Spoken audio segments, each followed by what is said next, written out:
Impact News bu yang birba pumna mapu taram nokcheri. Impact News gi Manung Hutna the 360-degree analysis of news and events ta ningthau khongjam sabitana adom bu taram nokcheri. Ngarang Manipur gi khwaidagi chawba kumai Ningol Chakkouba ni. Manipur gi mafam leita laira thidana mafam khudingmakta pak chawna nungaina pangthoknakhre. Aduga ngasi su makhatana ngarang chalhogdaba mioi kharana ngasi su adum chatnei. Maduda chalhogdaba adegwa mayamgi pundaba nungaitaba thidana isagi sinphamna hena lui khandana ngarangi Ningol Chakkouba chi yaudana isagi sinpham pangthokpa akoigi meiti nupi ngasi di akoigi studio da akoigi guest una kokjeri ahanbada aigi hek ye talengsin birebisna khwairakpam mangi devi Vice President Khwairaman Kaithel Sinpham Amadi Saktam Kanbalup aduga ichegi hek mathangda lingsin birabisna Konthokjam Ongbi Khomdonbi Devi akoigi nga yonbi ni aduna ngarang si Ningol Chakkouba yaudana mayamgi ningba thungna ba haidana nga yondana ngaranga ngasi gasi phajana Ningol Chakkouba yahodre aduga khwaigi mataida lingsin biribasina oina Medhapati Devi Habildar Traffic Police ta leibibani ado ngasi ni ihanan ba hangjanga doriba wahang si isagi sinpham suni adugi su mathakta Ningol Chakkouba sidi chahim gi matungda amuktang lakpani ada la iba sidai sida isagi sinpham duna lui haina khandana aduga mayam gi praja gi sebane na khandana Ningol Chakkouba si yahodre ada yahodda ba sida nungai ta basu phaurom gani adugi mathaktu da amu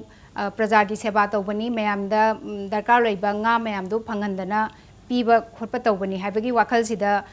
maduna penthok aigi sinpham sida mai onsen bani ado iche mangina kari khanbi ngarang chalhogda base ngarang Chakkouba chalhogda basidi mayangi matamam na nga mi nga tangam nga phangdaba leibani na adana hajipudi nga maranga na phangaga su mayangi yolhauraga kanagumba leitalari ahonga chaw khara yongaga yolaga mipung khuding bu khara dang Chakkouba dugi mateng pangnabane haidana khoi nga yolaga khoi somlei jabani mayam jigi oina chalhogdabagi nungai tabdi phawdro chimina ibung pam yam gi una hogdabagi Chakkouba chalhogdabadi yam nungai te kanagumba naha dagi amama kariani khudong thiba khara leigiba mina Chakkouba chalhogdadana yana kha yanghunda mamite mapi taba yam nungai tab ngaranga khoigi lakta po leiba lakta ai Chakkouba di yam chaningi saningaga chu aigi imana ibung ni pana haibirakta ibong na di kawe haige chu ai imana hairakta mina chalaro haidana chalhogdre haidana chu wari ni daga mamite mapi ta tamamba nupi yawe adumakte chatabati chahi kya sura sataba aigi oina di ai ne he yum palakse sahi tarama pandai palakani ade sahi huputare sure ahum laka salam matra ai amatamda ai dum chalak kaithenda dum leire adagi kharasu naha oiri ado konthokjam khomdon bidi handaki chahi sidi chatre ado mamang chahi da su dum chalak tabra ado matungda di smain chung praja gi seba tawbidana leibigadra kana ai di Chakkouba se thudona mamang da su dum chatre ko matung da su satau mandre kaina haiba bai di ipam da leijaba aduna ne ado ipam da di inaw sing ise sing kaudro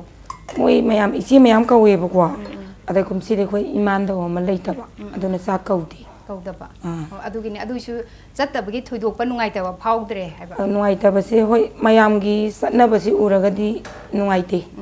adu itaraga su agi condition sina adum salaktrabani ne thoidongna yam henjana di khanre adagi iche Medhapati su traffic ta lebibana ngarangi Ningol Chakkouba gi achat awok mayam du khoi traffic si control tawdana lebiri ni Chakkouba chatninga ga su chatrabani ado chatabase chahi kya sure aduga kari ngarang si suti lobasu yadabani na chatre hoi di government service tawbagi suti leite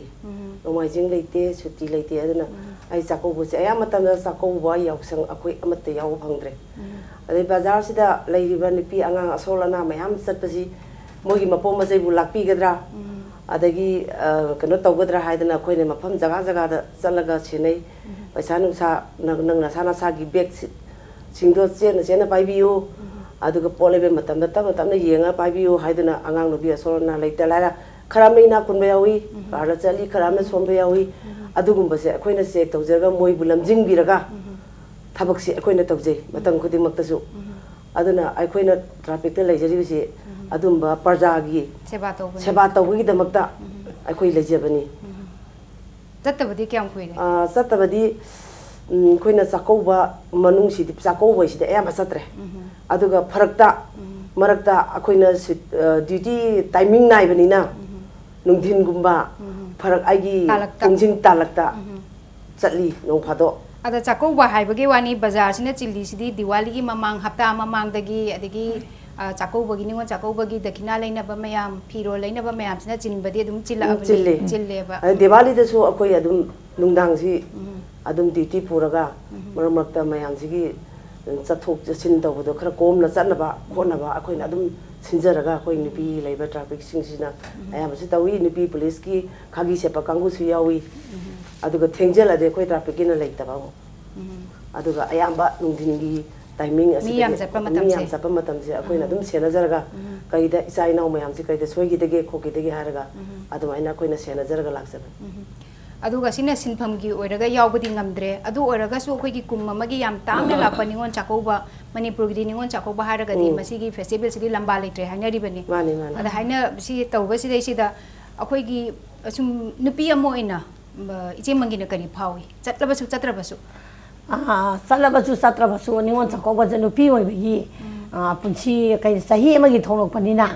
chataba ai se nungai taba wakhandadi aibu puning nungsiba madi phawi mayam gi prajagi nga chak seba tawrama tawraga ju ai je pudi halloiraga ju ichadi kaudro ai cha Ningol yaude du koi cha nupi ani kawi ngasi kawi ngarang kaumde kaumraga ju mioi bagi kaino hai baza aine thoidokna chaning daba daga nungai tabde chu mayam na chana ba gari jam oi ba yam na chinbado chinba khotpa mayam tawba dagi yam na gieng bada nungai ba musung nungai taba amasung phawi hai ba arthadi kaino da yam na ki na nungai ne yam phajana lakpa mawana gari car tonga thilakpa yawi kana gumba mana kada ri so nang tangai khone hairaga ri so da tonga ga satpa yam na nungai taba phijon de mimana na setaba khana chu uro ga thamoi yam nungai jada ba haidare aduguma nungai taba mayam ju ai thamoi da phaujai hajikse ai dongna duba baza manung dadi ai karina adokimatik Diwali mamang dagi chilakpa masida nupi na mayam sigi poke mar tawbiba chinbiba mase city na konba area na city gi police mayam na yang kanam check tawna randana na nupi magi big sapana tan mangak samda siba sanatula manga yelik that kre aidana kappaga yam na lihobodo ai samak thengna rai na nuai ta bi ma to nang gi hoido tamdabani matama madanang humang maloi de malaksani ai thiamaga thamami anan adokimatik tiseli mi jiga thana ge yengba matamda mi ne thana na wale adokimatik nambi sorok nambi namjau kida Chakkouba numini waningai da humni waningai da phamba natana mamang ta dagi nambi dagi phammakpa chilakpa mayam je city police adokimatik wai anana kai thena humje saba loiraga di semjanba loiraga di mafamda changraga di khara pharakani haiba je ai khoi thamoi da khali ai thamoi da adu oraga su kaithen da changkhraga su mapanda sorok mapanda phambi di adum watpa leite adu di kaithen ji loim phamkhraga su khradi dum leini asige problem si di asige problem si di kaino haiba kanda da moi gi mafam cha cha na hainabi mafam loina pidaba nate adu Manipur prajada leiba mi pung khudi mok pu pofam piu habidi kai di pofam lawra pingani masagi mathomam da leiba pofam do phamaga ju nambi sorok ta phamba hainabi du gi matungina nambi da thong aga pofam je leina phamaga podom ba je adukimatik yambana jo hele mafam leitaba da nate araiba mina ju yamna tawba aduna ngasi nambi sorok sendana city kanguna yamna wabi ba mayamna tawli se adugi ayamba na su wabane isai pofamda nambi sorok to bu phamdragadi manung da changaga polai ni haiba se masana tara doba duga hajikan ge hainabi haidare hainabi haiba ji gari tongaga gari matakta inu patara gi pirong ne ai manga gi pirong ne gari degi makhong kumtha dabida madugi hainabi habit lama ju adukimatik lai adu onthokpam di darkar lei onthokpa amadi chap chana madum tangdi chumthokpa haida se mase ai ki thamoi de yamna pamje masi kanana no ha kanda sarkana chumthokpi ge dong mase yaradi ka thien je loisan ga batungda nasana sai phofam da phamo aduna mafam da mapan da phamanu manung da sanga ga lairani hadadi gari seta thamaga ma poto marai leiba changjarakane ba adu nataba ꯀꯩꯅꯣ ꯍꯥꯏꯗ ꯍꯩꯅꯕꯤꯝꯗ ꯁꯣꯔꯣꯛꯇ ꯊꯣꯛꯑꯒ ꯖꯒꯣꯏ ꯃꯀꯣꯛꯁꯤꯡꯒꯨꯝꯗ ꯃꯀꯣꯛꯁꯤꯡꯕ ꯁꯣꯔꯣꯛ ꯊꯣꯛꯄꯁꯦ ꯍꯥꯟ ꯇꯥꯟꯅꯔꯒ ꯑꯗ ꯒꯥꯔꯤ ꯇꯣꯡꯕ ꯀꯥꯡꯕꯨꯅꯁꯨ ꯍꯦꯛꯇ ꯂꯥꯛꯑꯒ ꯒꯥꯔꯤꯗ ꯀꯨꯝꯊꯕꯤꯗ ꯑꯩꯒꯤ ꯄꯣꯠꯇꯣ ꯂꯐꯣꯏ ꯑꯗꯨ ꯀꯌꯥ ꯄꯤꯒꯦ ꯃꯁꯤꯗꯤ ꯁꯔꯀꯥꯔꯅ ꯉꯝꯃꯣꯏ ꯑꯩꯒꯤ ꯏꯁꯥꯅ ꯄ꯭ꯔꯖꯥꯅ ꯚꯥꯞ ꯇꯥꯒꯗꯧꯕ ꯃꯁꯤꯔ ꯑꯩ ꯀꯔꯤꯒꯨꯝꯇꯒ ꯍꯪꯒꯠꯆꯒꯦ ꯁꯔꯀꯥꯔꯅ ꯉꯝꯒꯅꯤ ꯍꯥꯏꯕ ꯑꯥꯔꯊꯗꯤꯅꯦ ꯁꯔꯀꯥꯔꯅ ꯆꯞ ꯆꯥꯅ ꯗ꯭ꯌꯨꯇꯤꯁꯦ ꯅꯣꯏ ꯃꯐꯝꯁꯤ ꯊꯣꯛꯂꯛꯄ ꯌꯥꯗꯦ ꯍꯥꯏꯕ ꯑꯃ ꯇꯧꯔꯒꯗꯤ ꯃꯁꯤ ꯆꯞ ꯆꯥꯅ ꯉꯝꯒꯅꯤ ꯁꯔꯀꯥꯔꯅ ꯅꯠꯇꯅ ꯏꯁꯥꯅꯗꯅ ꯍꯥꯏꯕꯗ ꯑꯩꯒꯤ ꯁꯦꯟꯗꯣꯡ ꯇꯥꯟꯗ ꯌꯥꯗꯦ ꯍꯥꯏꯌꯦꯗꯅꯁꯨ ꯁꯣꯔꯣꯛ ꯃꯌꯥꯏꯗ ꯂꯝꯕꯤ ꯌꯣꯜꯂꯒ ꯒꯥꯔꯤ ꯁꯣꯛꯑꯒꯗꯤ ꯊꯦꯡꯉꯒꯗꯤ ꯁꯔꯀꯥꯔꯗ ꯇꯥꯏꯅꯅꯦꯕ ꯁꯔꯀꯥꯔꯗ ꯇꯥꯏꯅꯔꯀꯥꯟꯗ ꯃꯤ ꯑꯗꯨꯛ ꯁꯤꯔꯦ ꯒꯥꯔꯤꯗ ꯊꯣꯝꯃꯝꯃꯦ ꯒꯥꯔꯤ ꯃꯄꯨꯗꯨꯁꯨ ꯑꯋꯥꯕ ꯑꯣꯏꯅꯤ ꯁꯔꯀꯥꯔꯅ ꯐꯝꯃꯅꯤ ꯃꯤ ꯍꯥꯏꯕ ꯕꯗ꯭ꯔꯥꯃꯁꯨ ꯊꯣꯛꯏꯗꯅ ꯑꯗꯨꯅ ꯌꯥꯔꯒꯗꯤ ꯃꯁꯤ ꯁꯔꯀꯥꯔꯅ ꯀꯩꯊꯦꯜꯁꯦ ꯂꯣꯏꯁꯤꯜꯂ ꯃꯇꯨꯡꯗ ꯃꯐꯝ ꯃꯐꯝꯗ ꯐꯝꯃꯨ ꯃꯄꯥꯟꯗ ꯊꯣꯛꯂꯛꯄ ꯌꯥꯗꯦ ꯍꯥꯏꯕꯁꯦ ꯆꯞ ꯆꯥꯅ ꯁꯤꯟꯕꯤꯕ ꯃꯁꯤꯈꯛꯅꯤ ꯑꯍꯥꯟꯕꯗꯤ ꯀꯩꯊꯦꯜ ꯑꯍꯨꯝꯁꯤ ꯂꯣꯏꯁꯤꯟꯕ ꯍꯥꯏꯕꯁꯤꯅꯦꯕ ꯀꯩꯊꯦꯜ ꯑꯍꯨꯝ ꯇꯦꯝꯄꯔꯤ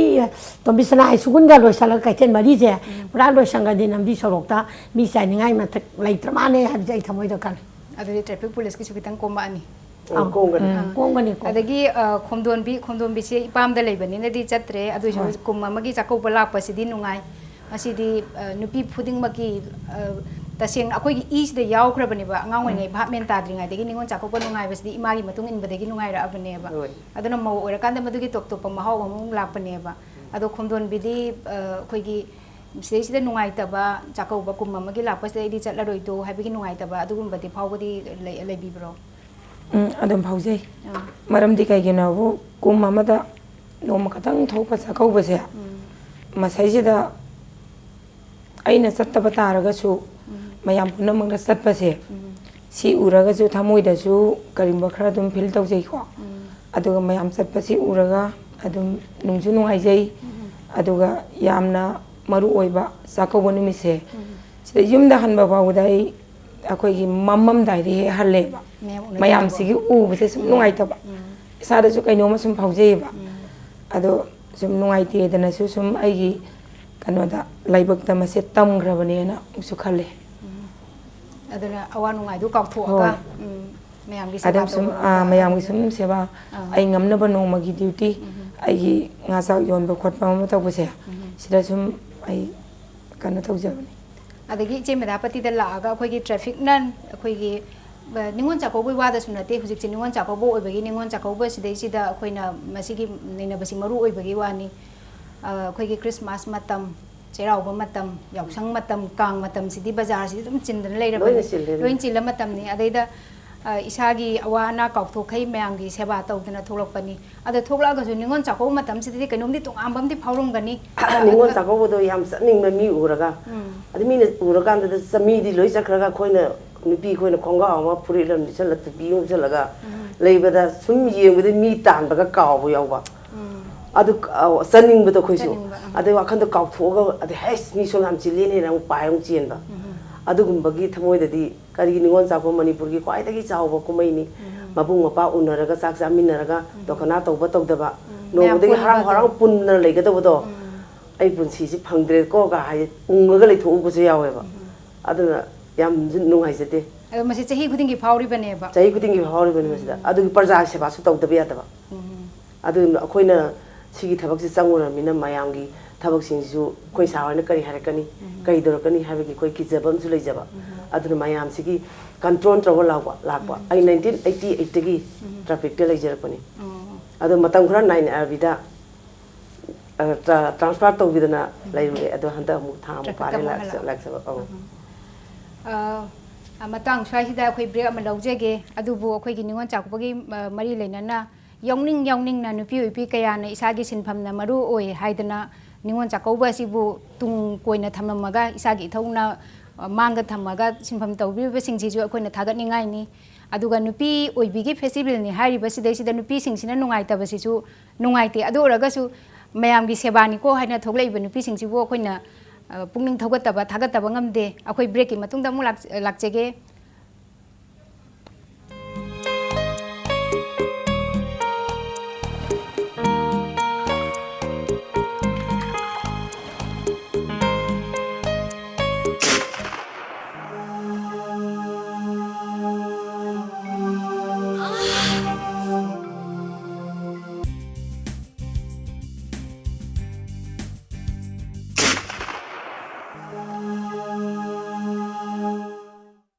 Ozam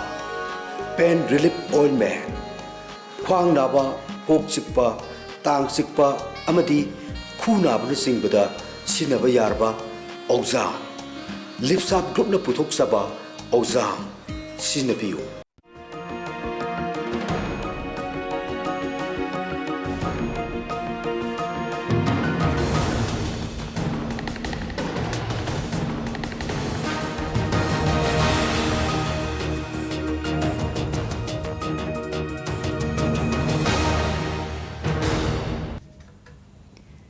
break ki matungda yengbi ba pumna mapu taram nok cheri akhoi na hujik nei najarami basi Ningol Chakkouba di yawning yawbang amdaba ngasi di akhoi gi studio da lingsin biri basi ahum khaktani Manipur gi mafam kaya ma da su leramgani yawning na yawbang amdaba Ningol kaya ma adu masi amu Ningol Chakkouba gi masi gi nungai ta basi ngahak amu kauthuoga Ningol Chakkouba se praja gi seba tawbi bani tawbi basi da akhoi gi kum khuding kum amam ga di khenaram gani potsi aduga sendong adu handak kisidi kamain tawge yamna dilem den pani sing tara ma kullama dumma lemi aduga ai ma kumchi che sengna raga di pangan chonja lokna nga yang kan yolom ni kumchi de nga yondre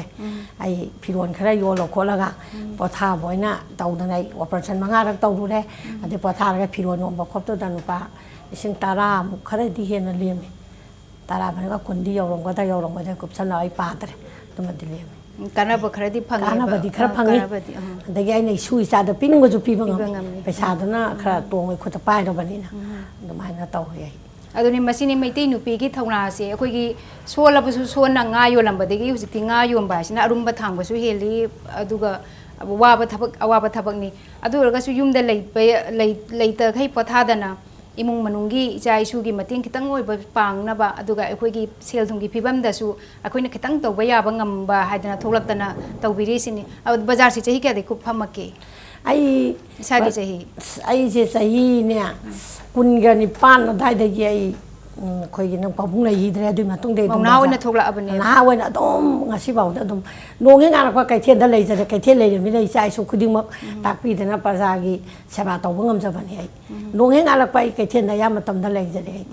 kai the na ra su ye su kai the na tra de ai upai lai te ai ba kharam da lai rem bi lai sai su semak pani ma pham ji da ai ba khan do khala gai lai rem bi ma pham da lai ai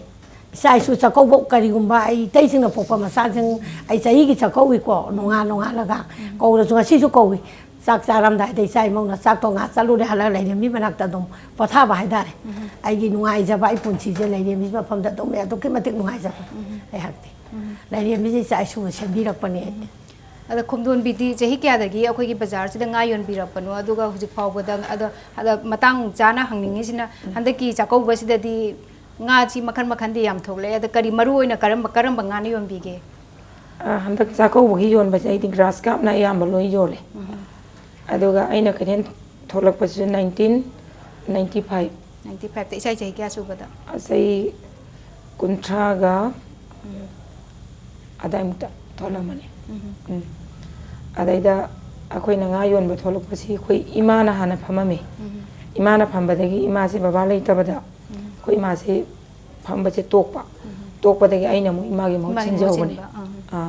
sinjawbani aduga handaki Chakkouba ji su ai jon babdi nga khara dum jole khoi nga kg lising mu ki sangda adamai jole aduga mangbadi mangde ade ai adum sendong su sing tara kunmu maina dum kana phamamadi khange ba khange aduga hoji kisna akhoi gi sina mu karbar gi rom dani aduga je kano gi nai je me dhapati gi na tolop saraga torok pathabak ni adaida akhoi gi karigum badasu as aina tawriba thabak siga aina tawriba wariba siga tolop siga chana de kaina khalakpa adagi adugumba nungai taba adagi thabo ingkan tholokpa aduga festival Ningol Chakkouba gumba dasu hek yawba ngamdaba chumba sida nungai tabaga di phorpa yawbro as jam nungai te deba karma bo yawdaba ka lai suti lo su yadabi ada ai sigi aina traffic ta nataba naina bi lenge da ai smang da phiroi chonba chalu ro yani harga salaga nungdang pung 12 ta ba ya ro ye na mu phone tok chalak ngan na mu laga ai didi pu ba sale madu tam da INP gi matam aduna leiriba mi sing kaithen phambi silari sing sisu akhoi ga adum torong khandana na leimina bang haktani hana dagi awa nungai adum nungsinaraba amadasu loi yauna la bang hatane ba matang khudi makta akhoi si duty ne hele wa ba tolop dagi tolop ti yam phangje de na thaina di bonus saina sakong maya de he pirami adu matam da minister kanana palama radha binot mahana matam da kakhidi amta phangdre matam da di as bonus phangdori icha gi kai legini chen pi gi kai legini habigi wakhalam interest am leirame ba adu su phangdre adu ga khoi nu wa ban hele ba nungsa matak ta ka the kai koina tawda yada banina kamai tawni vip kamai la ga diti pugani adagi fire brigade lama la ena khalo anaba ma pore na khalo anaba du ga fire brigade du kana hana thagani haibagi dimag se anaba du hak tham tare fire brigade le si hana ma hana thaba taba aduna fire brigade hana thagani adagi karigumba vip ma sala ji khoi 6 paisa laina kolani thangkalaga thingaga mayam si toraga vip selangani salhodre khonthi amu chaba tawhodre sumna tawdaba angang macha anobu singdi kya khangde akhoi di aina anobu tambi angang sing su lei anobu traffic lakpa mi su lei matam amada post office da duty taba matam da ai ge tambi nai video seneri sa ingon da gini 1980 gi bs ni aina 86 ni adu matam mana mi gi chief minister lakpa da ngau gi da ma ha no na lakpa ni na ngau gi da na loi thinjel la tham da ko aina puro ko hangak rest leina ba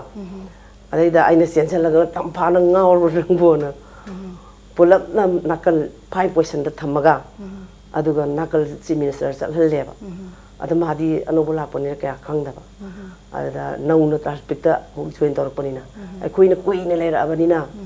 adu magi niyom kramai tong thani gadi khar tap thalage 4 decision ni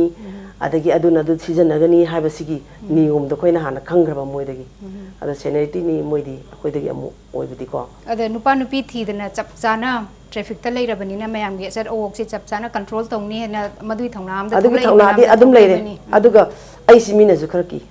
padi niyom nai na tawni ai award tra phange adagi niyom nai na tawjabari na mina khoina stop aina piba matam za hari krishna hari ram dong khulani thangkatna thamabawda nusi ba kangu nipi na khongau selaga sorok ta thoktra leibasi nusi ba kangu na lepi nusi da ba kangu khare haidar kha khoi sipi da ba kangu sina ko khoina thingjarasu adum thawjala sakhi adu upai leidam ni ngang su yadabani na moi soktradi moi bu thengjenadradi hairaga adum chasarasanu hairaga thadokse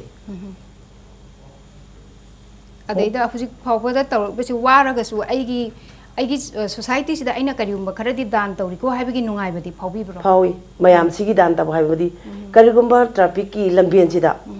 an solaba kangu akoina tambirakpa matam du yaugre oja singna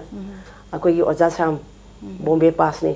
mahauji pension sakre adu mana tambirak matamda noina matam khudimagta khon kan nganganu matam khudimagta asol ana chol lamthok pangam da matamda noina tengba mira makut samaga chapiyu habase akoi loina ojagi matung ina tawjare aduna mi asol ana lakba ja khut samaga koina adum lamthok pi adigi amana sign tawraga amana adum lamthok pi aduna mayam gi parjagi seba tawrage na thola banina akoi mi khana basu yada ada mayam gi seba do koina maning thungam dabdi yai adu yaring khoi di moi pe na badi tawjaba asini koi leje ada ngasi gi Ningol Chakkouba gi khoi nupi ngakta soire masi gi khudong jabasi lahoraga akoi gi samaj gi chatnabi da haigadra nupi ga nupa ga thak manadana thambagi khenabi ama si leibasi ichi di phaubi ra pra ngaung ngai da adugo hujiki khenari oire iba ichi hoina mapan thokna tawra iba adagi traffic ki su ahing thin khaidana bazar da leidana mayam gi seba tawriba adagi akoi gi khomdon bina su matam ahing thin khaidana nga yondana bazar sida ki dana leiriba sida kari phaubi ichi gi puning da haji kasu to pa phawba laite da phawba laite di haji ka gi nupi haida ne khoi nupi je nupi na nupi bu warak ta dana nupi nupa na chapana ne da khongau sasalaga adagi ngausana ba phaijana ba karani adagi khoi samakna ai police samak si oijade kai thengi bazar kai nom di oijai kwa oiraga ju yunga wa nupina yungal ga na te yam chada ba andagi ai yam phugali andagi nupina yungal ga chu phui nupana yungal ga jam phui nupina hada nupana kariem nam su yade aduki mati ai ubde yam kina chatli yam thindi phugali adu mana ni chat jolon do chat ka do na te hai ba che aduki mati ai mang dam te di to dong na be bha le na chatli sengna adugumba mayam je yamna lai ji uran chin thi mayam je uran da je city de yamna photo thet lai de lai di ben pa ching je ai ur ga yang ki ngarang na han chu ai chamang na noi sali to kai do noi biek ma ga to je kai no hai ai sa na po lai be sa yam chen lai sa chu khara hal ro pe hai dra ga no khar ngai ta phi je na smai tau san biek to ma ga to ai na mis sa phai ne yang thoka kai no nang ta da kan biek to ro ga ma sa la ga mi gi mobile jo sat tui to ye ba ai na nupi da gi ma da ngang to ta na da chen ga de no pam ja da mi na sin bani na ada nupi da nang biek to sa ga yam sanu nang paisa sat kan ni nang mobile phone sat kan ya kan si ma nang hai bi ba phai da ko ai ma na bi ma smai to ko ga na hai da moi to jum na gi pot rum ba da na te ba mayam gi mating chu pangi ba ne ba adu de aya ma tam dai moi na jo dong khang bi rong ni city de lai ya ma jo dan khang ngong ni ado sap cha na dum mayam gi ma te dum yam pang se khomdon bi gi de khoi na khomdon mi na bazar da nga yon ba kholok pa sida punsi da nungai ta ba akhoi personal loi na nungai ta ba adum ba thengna bi khep de le bi bra ai thoi dok padi leite leite de akhoi na nga yon ba lak sari se ayu nongan phatri ngai phung ahum makhai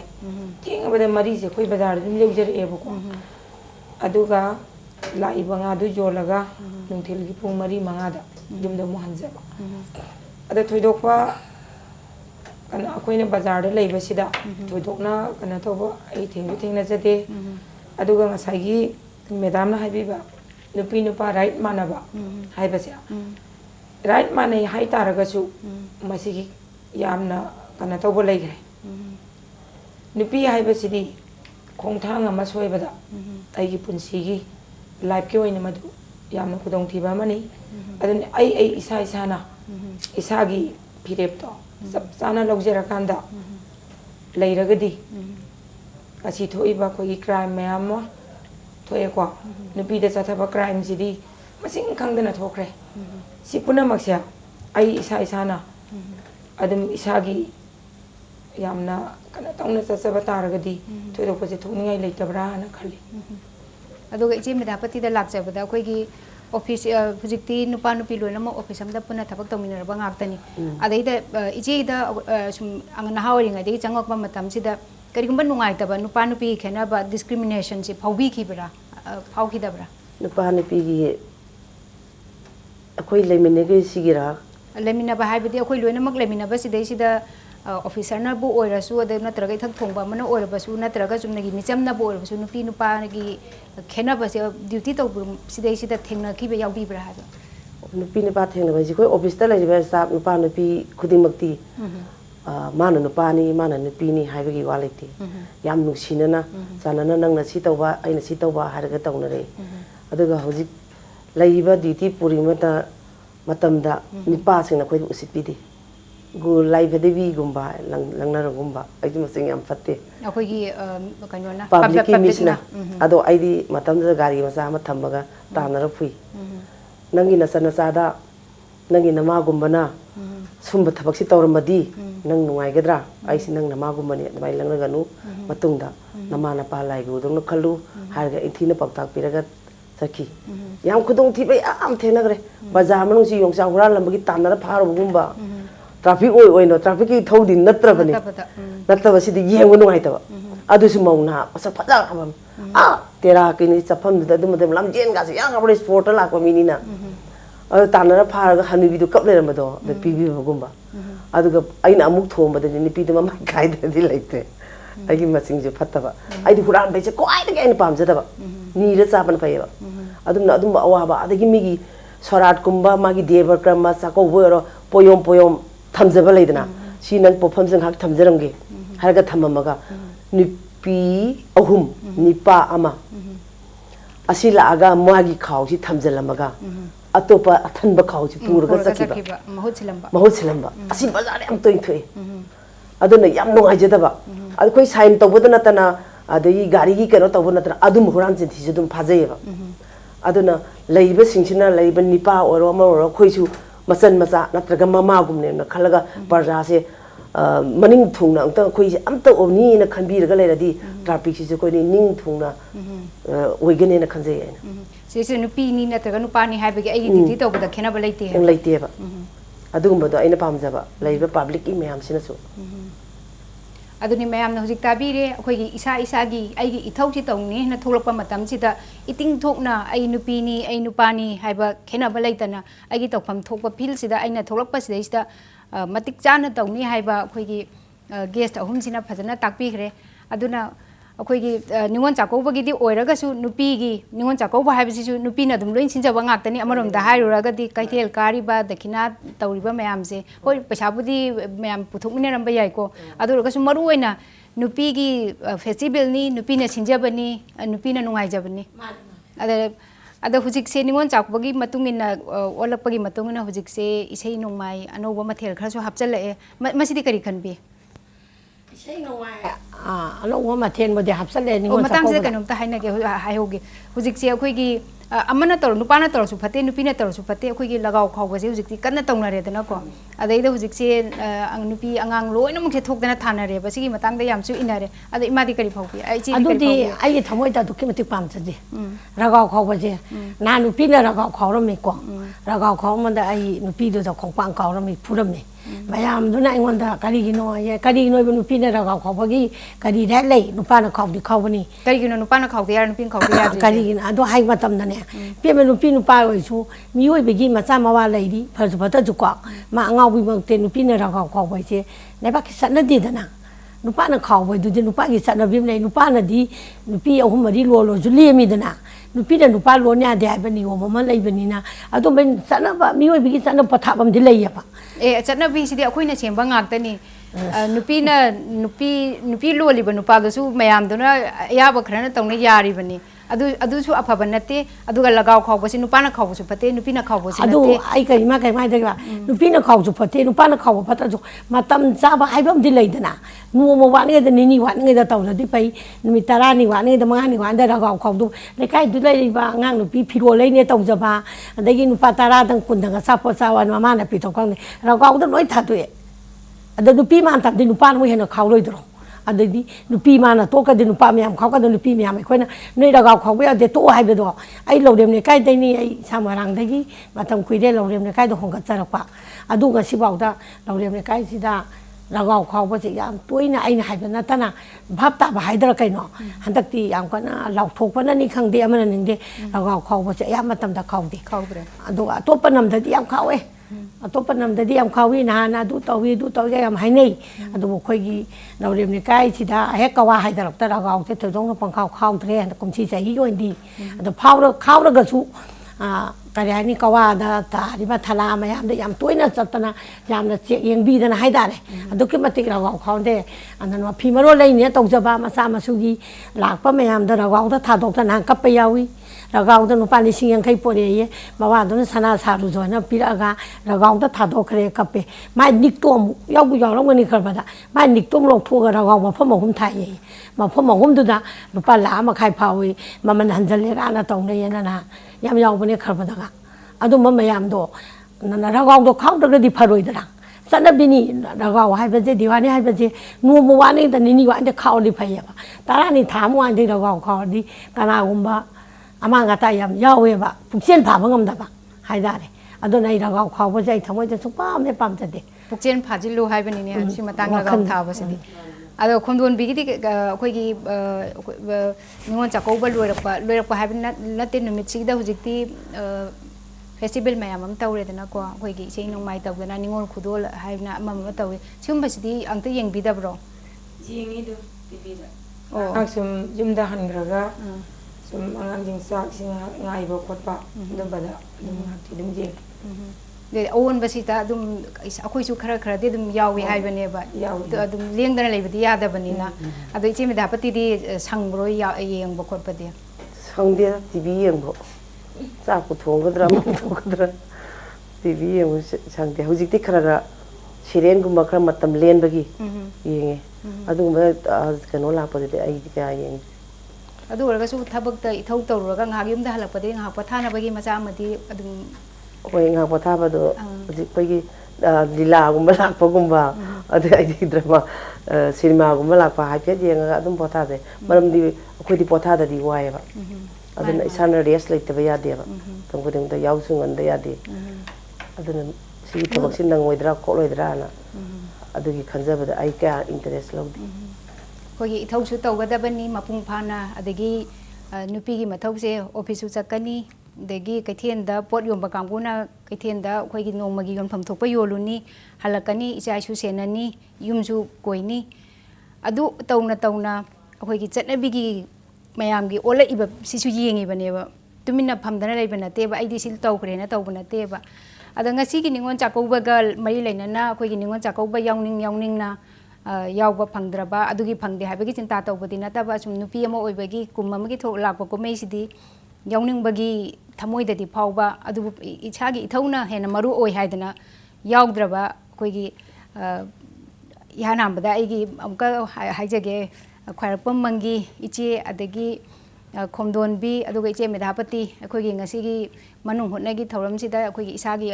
ꯏꯁꯥꯗ ꯐꯥꯎꯕ ꯊꯃꯣꯏꯗ ꯐꯥꯎꯕ ꯀꯨꯝ ꯑꯃꯒꯤ ꯅꯤꯉꯣꯜ ꯆꯥꯛꯀꯧꯕ ꯂꯥꯛꯄꯗ ꯐꯥꯎꯕ ꯁꯤꯌꯔ ꯇꯧꯕꯤꯗꯕꯒꯤꯗꯃꯛꯇ ꯌꯥꯝꯅ ꯅꯨꯡꯉꯥꯏꯖꯩ ꯑꯗꯨꯒ ꯌꯥꯝꯁꯨ ꯊꯥꯒꯠꯆꯩ ꯉꯁꯤꯒꯤꯗꯤ ꯃꯇꯥꯡ ꯑꯁꯤꯗ ꯃꯅꯨꯡ ꯍꯨꯠꯅ ꯗ 360 degree analysis of news and events ꯂꯣꯏꯁꯤꯟꯖꯔꯦ ꯌꯦꯡꯕꯤꯔꯤꯕ ꯄꯨꯝꯅꯃꯛꯅ ꯑꯐ ꯐꯠꯇ ꯑꯗꯨꯒ ꯁꯖꯦꯁꯟ ꯄꯤꯕꯤꯔꯛꯎ ꯑꯩꯈꯣꯏꯒꯤ ꯐꯦꯁꯕꯨꯛ ꯄꯦꯖ ꯑꯗꯨꯒ ꯏꯃꯦꯜ ID ꯗ ꯏꯕꯤꯔꯛꯎ ꯉꯁꯤꯒꯤꯗꯤ ꯃꯇꯥꯡꯁꯤꯗ ꯅꯤꯡꯊꯧꯈꯣꯡꯖꯝ ꯁꯕꯤꯇꯥꯅ ꯑꯗꯣꯝꯕꯨ ꯑꯃꯨꯛ ꯈꯨꯔꯨꯝꯖꯔꯤ